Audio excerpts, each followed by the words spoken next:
여러분 반갑습니다. 스포츠 지도사 자격증 운동 역학 강의의 방선영입니다. 운동 역학하면 굉장히 좀 꺼리는 분들 많으시죠?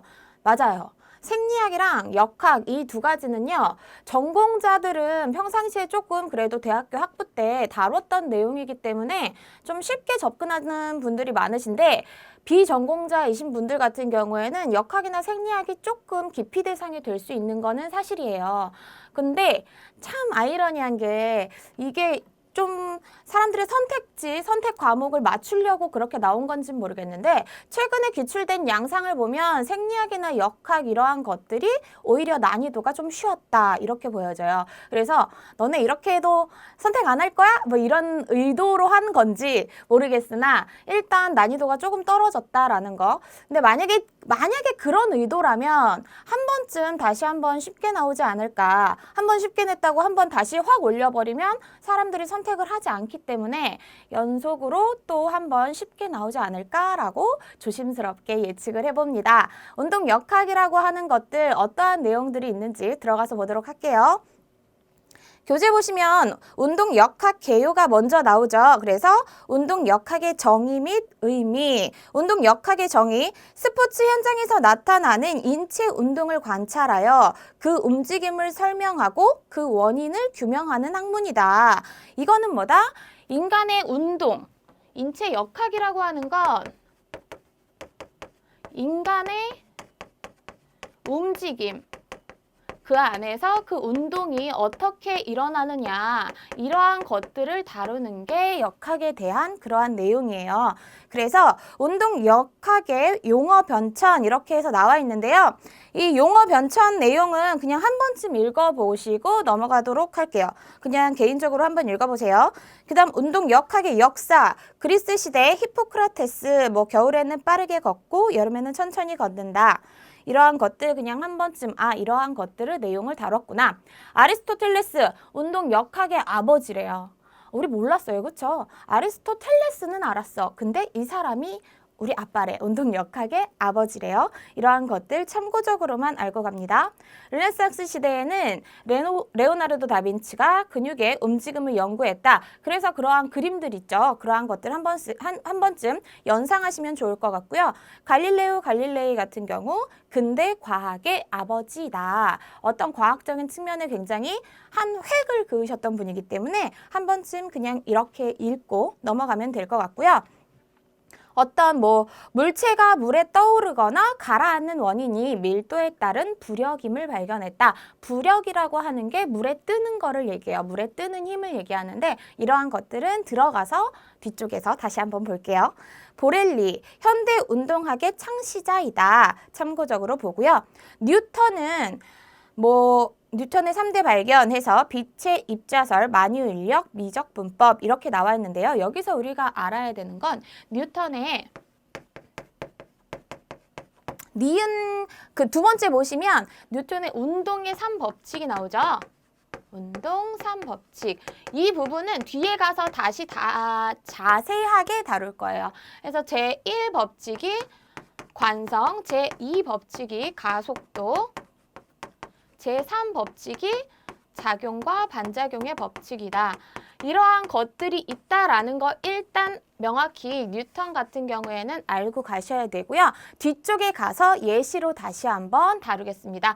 관성이라고 하는 거는 현재의 상태를 유지하려고 하는 그러한 성질이 관성이에요. 그래서 정지하고 있는 사람은 저는 지금 정지해 있어요. 그러면 계속 정지하려는 그러한 거. 운동하고 있는 사람은 계속 운동을 하려고 해요. 예를 들어 우리가 일상생활에서 버스를 탔어요. 갑자기 기사 아저씨가 급브레이크를 밟아요. 그럼 몸이 기울죠. 그러한 것들이 전부 관성과 연관이 되었구나 아시면 되고요. 가속도의 법칙이라고 하는 건 어느 방향으로 힘이 주어지면 그쪽으로 가속하게 된다. 작용 반작용의 법칙 같은 경우에는 내가 어느 것에 힘을 가하면 이것도 나한테 똑같은 힘의 반대적인 힘이 나타난다라고 하는 것으로서 예시로 간단하게 들면 우리 운동회 할 때 스타팅 블록 같은 거 하잖아요. 우리가 스타트할 때 땅을 얼마나 세게 차느냐에 따라서 땅이 얼마나 우리를 세게 차주느냐, 그래서 빨리 스타트하게 되느냐, 이러한 것들이 작용과 반작용 법칙입니다. 그래서 뉴턴 같은 경우에는 명확히 알고 가셔야 되는 그러한 사람이고요. 19세기에 웨버 형제, 머레이, 그리고 뮤브리지 한 번쯤 읽고 넘어가시고요. 20세기 역시도 그냥 한 번쯤 읽고 넘어가는 정도로 할게요. 이쪽에서는 따로 그렇게 기출이 되지 않았고요. 만약에 기출을 묻는다면 여기서 들어가서는 지금 말했던 한 번쯤 같이 읽었던 그러한 사람들을 보시면 될 것 같고, 더 중요하게 더 기출이 많이 되는 그러한 경우는 뒤쪽에 보시면 운동 역학의 필요성 해서 어떠한 동작을 가르칠 때 그 동작을 어떻게 해야 하는지, 왜 그렇게 해야 하는지에 대해 이론적으로 설명할 수 있어야만 학습의 효과를 높일 수 있다. 스포츠 과학의 주요 학문으로서 인체의 움직임의 원리를 이해하고 실기 지도의 효율성을 높일 수 있다. 이러한 식으로 나와 있죠. 이것보다 그 밑에 2번 운동 역학의 목적 기출이 많이 됐었어요. 운동 역학의 목적 같은 경우에는 반드시 알고 가십니다. 해서 보시면 운동 역학의 목적은 무엇이냐?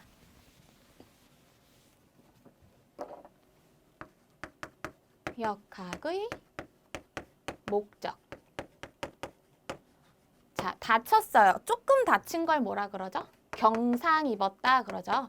경상 효과. 이렇게 해서 기억하세요. 1, 2, 3, 4. 첫 번째, 경은 뭐냐면 역학의 목적 첫 번째는 경기력을 향상시킬 목적이다 라고 하는 것. 두 번째, 상은 뭐냐? 상해를 예방한다. 상해라고 하는 건 다치는 걸 얘기해요. 다치는 부상이나 이러한 것들을 다 상해라고 하거든요. 상해를 예방한다. 효과적인 지도법을 위해서 역학을 한다라고 하는 것. 그 다음 네 번째, 과학적 장비.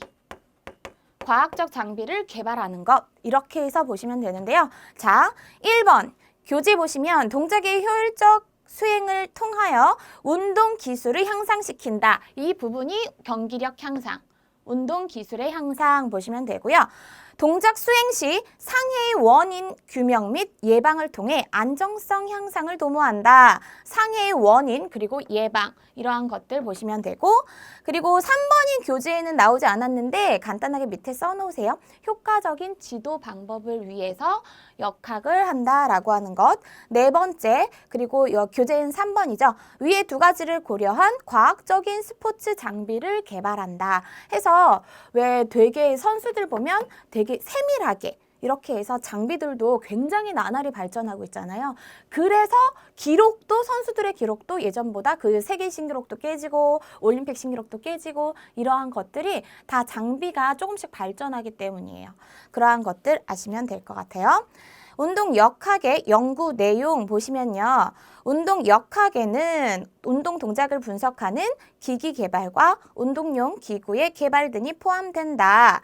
그리고 2번, 이 과정에서 인체에 가해지는 힘을 측정하기 위해 힘 측정기를 이용하거나, 이것은 힘 측정기는 힘 분석법 이렇게 써 넣으시고요.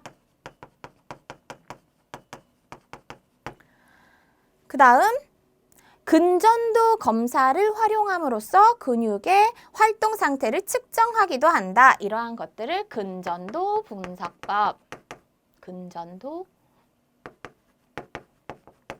분석법 이렇게 해서 교재에 써놓으시면 될 것 같아요. 1번에는 운동 동작을 분석하는 기기를 개발한다 돼 있으니까 1번에다가 동작 분석법 기록해 놓을까요? 이렇게 해서, 그리고 3번 운동 동작의 분석, 인체 측정, 힘의 측정 등이 주요 연구 내용이다. 운동 동작의 분석법, 힘 분석법, 근전도 분석법 이러한 것들의 연구 내용 보시면 될 것 같습니다. 그 다음 나오는 내용이 운동 역학의 학문 영역에 대해서 나와 있죠. 두 개씩 나눠서 볼게요. 자, 교재 보시면 첫 번째 나오는 게 운동 역학, 그리고 두 번째 나오는 게 운동학이에요. 운동 역학은 그 운동이 일어나는 원인을 얘기하고요. 운동학은요, 그에 따른 결과라고 보시면 돼요. 자, 운동 역학 교재 보세요. 운동에 관한 신체 움직임 원리와 효과를 연구하는 학문이다. 힘의 작용을 연구하는 학문이다 라고 생각하면 돼요. 힘의 작용을 연구한다. 운동역, 힘력, 힘. 굉장히 중요한 키워드고 포인트예요. 이렇게 해서 기억하시고 운동학 보시면 공간이나 시간을 고려하여 물체, 신체의 움직임을 연구하는 학문이다. 시공간을 고려해서 그 운동에 대한 결과를 보는 것이다. 보면 되고요. 그 다음 3번 정력학과 동력학 나와 있죠. 정력학, 동력학. 이 두 가지의 차이는 뭐겠어요? 자, 그냥 느껴지는 의미에서 어떤 게 움직이는 것 같고 어떤 게 정지한 것 같아요. 그 느낌 그대로 갑니다. 정력학 같은 경우에는 키워드가 말 그대로 어떤 정지 상태, 뭐 균형 상태 이러한 것들이 키워드가 되고요. 동력학은 그 움직임을 통해서 일어나는 것을 얘기해요. 해서 정력학, 힘의 평형 상태를 연구하는 학문이다. 정지, 균형, 평형 다 이런 게 있어요. 움직이지 않는 평형 상태 이렇게 해서 보시면 되고요. 동력학, 힘의 영향을 어떻게 받아서 운동 상태의 변화를 연구하는 학문이다. 이렇게 해서 두 가지씩 나눠서 보시고요. 이러한 것들의 학문 영역이 있구나 참고하시면 좋을 것 같아요.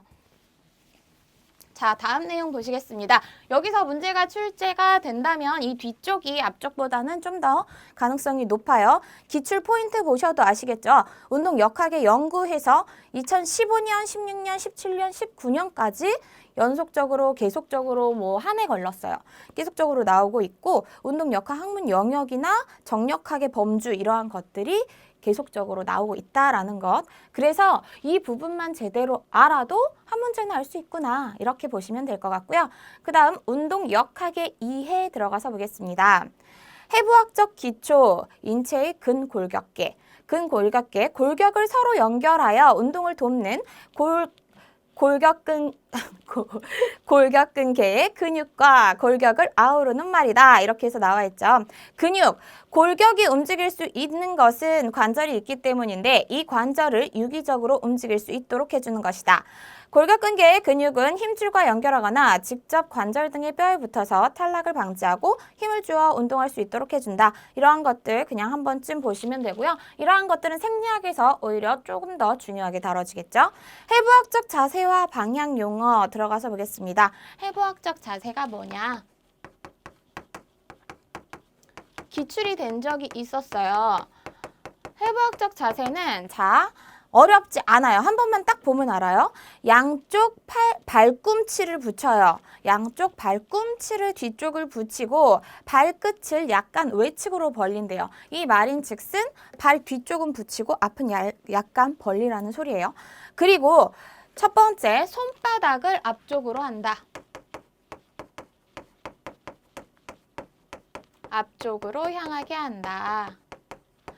쉽게 얘기해서요. 미리 결론만 말씀드리면 해부학적 자세는요. 차렷 자세에서 손바닥만 앞쪽으로 향하게 하면 되는 그러한 자세예요. 첫 번째 손바닥을 앞쪽으로 향하게 하여 팔을 체간에 붙이고 똑바로 선 자세를 얘기한다. 시선은 전방을 향하게 한다. 그리고 인체를 어떻게 똑바로 세웠죠. 인체를 곧게 세운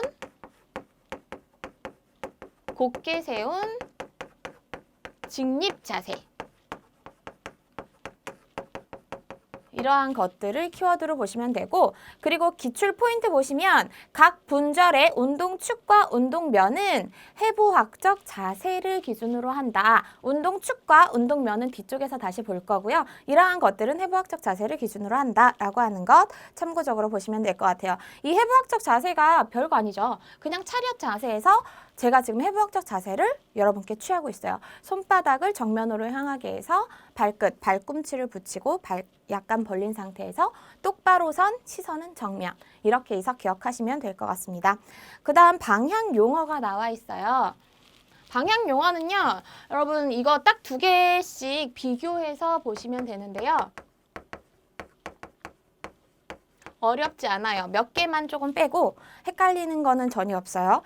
첫 번째, 기역과 니은 보시면 상부하부 나와 있죠. 상부하부. 위아래, 위아래 해서 상은 위쪽을 얘기하는 거, 머리 쪽이고요. 하부는 발끝 쪽을 얘기한다. 해서 두부 방향 해놓고 헤드라고 돼 있죠. 머리 두자, 그 두부 말고 해서 머리 방향인지 발 방향인지 전부, 후부 이렇게 나와 있죠. 그 다음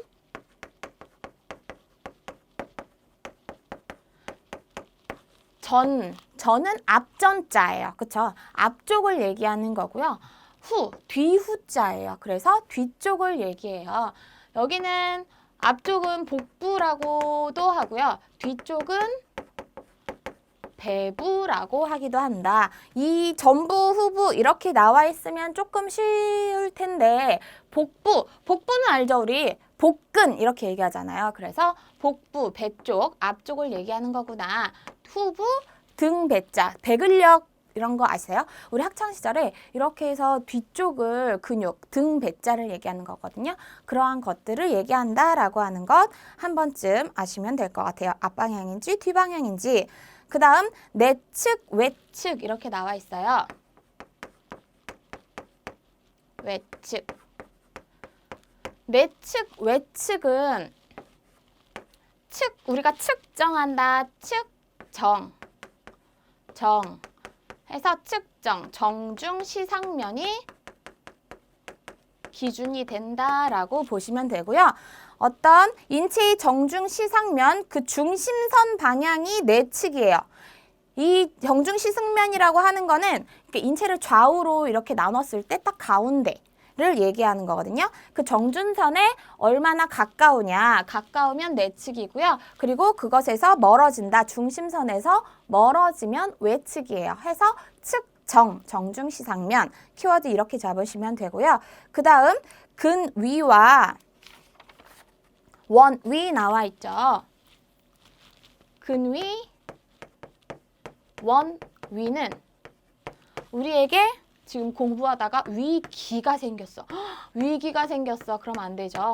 어떤 기시점이나 체간, 몸통 이러한 것들이 키워드가 되는데요. 자, 근위, 체간은 이 몸 가운데 이 머리부터 이렇게 쭉 들어간다, 관통한다고 생각하세요. 이렇게 해서 축을 이루는 그러한 것들을 체간이라고 하는데요. 체간이나 기시점은 신경 근육에 붙어서 이제 시작되는 그 지점을 얘기해요. 여기서 가까우면 근위, 멀면 원위가 된다라고 해서 이 몸통 부위에 가깝냐 뭐냐 이렇게 보시면 되고요.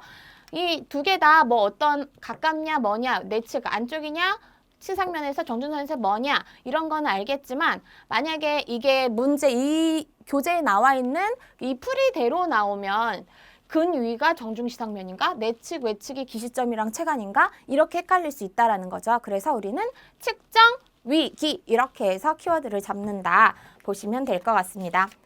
그 다음 나와 있는 건 표층과 심층이죠. 표층, 심층. 우리 표피라고 하죠. 표피는 여기 바깥쪽을 얘기하고 깊은 바다를 뭐라 그러죠? 심해라고 하죠. 심해. 그만큼 깊다라고 하는 거예요. 그래서 이 표층 같은 경우에는 인체의 표면이 기준이 돼서 가까운 방향이고요. 얘는 먼 방향이겠죠. 다 반대적인 거예요. 반대적인 거니까 2개씩 잘라서 보시면 되고 표피 생각하시면 되고 심층은 심해. 이렇게 깊은 바다. 그래서 안쪽. 표면에서 먼 방향을 얘기한다. 기억하시면 될 것 같아요. 이거는 문제로 나왔을 때는 절대 틀리지 않으셔야 합니다. 이러한 문제들은 아셨죠? 2개씩 나눠서 본다. 그 다음 인체의 축과 운동면에 대해서 지금 나와 있어요. 인체의 축과 운동면. 축과 운동면. 축도 3개. 운동면도 3개예요. 인체의 축을 먼저 보시면요. 힘을 발휘하는 대부분의 운동은 각운동을 하며 회전하는 축이나 중심을 가지고 있다. 그래서 3가지 전후축, 좌우축, 수직축 이렇게 해서 3가지로 나뉜다. 전후축은 인체의 전후를 앞과 뒤를 지나는 축을 얘기하고 좌우축은 인체를 좌우를 지나는 축이다. 수직축은 인체의 꼭다리에서 바닥까지 지나는 축이 수직축이다 아시면 되고 그 다음 나오는 것이 운동면이에요. 운동면도 역시 전후면, 좌우면, 그리고 여기서만 조금 다르죠. 수평면. 수평면은 횡단면 이렇게 부르기도 해요. 이렇게 해서 나뉘는데요. 전후면 보시면 인체를 전방에서 후방으로 통과하면서 앞에서 뒤로 통과하면서 어떻게 나뉠까요? 자, 저를 지금 나눠보세요. 이렇게 쑥 들어와요. 그러면 좌우로 나뉘겠죠. 좌우로 나누는 면을 전후면이라고 한다. 좌우면은 인체를 측면으로 통과해. 들어와. 통과하면서 어떻게 나눠져요? 그러면 앞과 뒤로 나눠지겠죠. 맞아요. 그 다음 횡단면은 뭐냐? 인체나 인체 분절의 수직축에 대해 수직으로 통과하면서 어떻게 한다? 몸을 상하로 나누는 면이다. 이거 다시 한번 수직축에 대해서요. 보세요. 수직축은 아까 여기서 이렇게 머리부터 발끝까지 통과하는 축이었죠. 수직축에 대해서 다시 수직으로 통과한대. 그래서 몸을 위와 아래로 나누는 면을 좌우면 그리고 수평면이다 라고 해요. 여기서 이제 짝꿍처럼 보시면 보통 좌우축에서 전후면상에서 좌우축을 중심으로 일어나는 운동이다. 이렇게 해서 짝꿍처럼 만나고요. 좌우면상에서 전후축을 중심으로 일어나는 운동이다. 이렇게 해서 짝꿍처럼 계속적으로 기출이 됐었어요. 자, 더 중요하게 기출이 다뤄졌던 건 전후면, 좌우면상에서 일어나는 관절의 운동이 무엇이냐 이런 식으로 기출이 되거든요. 좀 이따 다시 볼 거니까 너무 어렵게 생각하지 마시고 수직축, 장축 이렇게 얘기하기도 하는데요. 한 번쯤 이러한 것들 전후면상에서 대표적으로 관절 운동 조금 이따 다시 한번 설명드릴 거지만 써놓을게요. 전후면상에서는 굴곡, 신전, 배측 굴곡, 저측 굴곡 이러한 관절 운동들이 대표적인 전후면상에서 좌우축을 중심으로 지나는 관절의 운동이고요. 좌우면은 외전, 내전, 거양, 강하 이러한 것들이 대표적인 좌우면상에서 전후축을 중심으로 일어나는 관절의 운동이고요. 이거는 회전이나 회내, 회외 이러한 것들이 있는데요. 수평면상에서는 이거는 기출이 거의 안 되고 전후면상에서 일어나는 운동이 기출이 가장 많이 됐고요. 그 다음 좌우면 이렇게 해서 보시면 될 것 같아요. 굴곡이 뭔지 신전이 뭔지는 관절 운동에서 다시 배울 거니까 그냥 일단은 써넣기만 하세요. 그래서 나중에 정리할 때 그냥 한 번에 딱 보일 수 있게 써놓으시면 될 것 같고 자, 보세요. 관절 운동 들어가기 전에 기출 포인트 먼저 보시면 전후면이 뭐냐? 전후면 시상면 이렇게 돼 있기도 하죠. 전후면은 시상면이라고 한다. 해부학적 자세를 기준으로 발목 관절의 바닥 쪽 굽힘. 이게 족저굴곡 또 이따 다시 배울 거예요. 그리고 배측 굴곡이 발생하는 면이다. 자, 굴곡 신전 하나만 예시로 보여드릴게요. 굴곡 신전. 굴곡 신전은요. 관절의 굴곡의 가장 키워드는 관절각이 줄어드는 거예요. 관절각이 줄어들어서 굽힘 동작을 굴곡이라고 하고요. 신전 같은 경우에는 반대로 굴곡된 게 펴지는 동작을 얘기해요. 그러면 관절의 각이 커지겠죠. 이게 굴곡이고 이게 신전이에요. 아시죠? 굴곡신전, 굴곡신전이야. 근데 이거는 전후면상에서 앞, 뒤의 면에서 일어나고 있죠. 어떻게? 좌우축을 중심으로 전후면상에서 일어나는 운동이다라고 하는 거예요. 그래서 굴곡신전, 전후면, 좌우축 이렇게 해서 가장 많이 기출이 됐던 것. 전후면에서 발생하는 관절운동 기출 포인트 보시면 19년도에 굽힘, 굴곡, 펴, 신전, 발바닥 굽힘이 배측 굴곡, 뭐 저축 굴곡 이렇게 해서 나와 있죠. 이러한 식으로 문제가 된다라는 거예요. 그리고 좌우면 같은 경우에는 관상면이라고 하기도 한다. 인체의 측면으로 통과해서 인체를 전후로 나뉘는 해부학적 운동면이다. 여기서 우리가 지금 전후면, 좌우면 이렇게만 봤었는데 시상면, 관상면 이렇게도 기억을 해야 되는구나. 그냥 참고적으로 보시면 될 것 같고요. 외전, 내전 이러한 것들은 좌우면상에서 일어나는 거구나. 한 번쯤 기억하시면 좋을 것 같아요. 이거는 굴곡, 신전은 여기 들어가고 외전, 내전, 좌우면에 들어간다. 반드시 그 정도만 기억하셔도 문제 풀 때는 어렵지 않을 것 같습니다. 자, 머리 포화 상태 조금 오셨죠? 관절 운동을 들어가면 조금 더 어려운 내용들이 많이 나와 있어요. 자, 교재만 봐도 되게 다양한 글씨들이 많이 나와 있죠. 근데 막상 어떠한 동작들인지만 알면 두 개씩 비교해서 충분히 아실 수 있으니까 오늘은 여러분들의 머리의 회전을 위해서 여기까지만 하고요. 다음 강에서 관절 운동부터 들어가서 볼게요. 운동 역학 그렇게 어렵지는 않으나 생소한 단어들이 많은 것뿐이에요. 그러니까 한 번쯤 어떠한 것들인지 동작으로 제가 많이 최대한 알려드릴 테니까 그거 기억하셔서 제가 굽히면 같이 굽혀주시고요. 펴면 같이 펴주시면 돼요. 같은 동작을 반복하다 보면 여러분들의 것으로 완전히 만들 수 있습니다. 오늘 강의는 여기서 마치겠습니다. 감사합니다.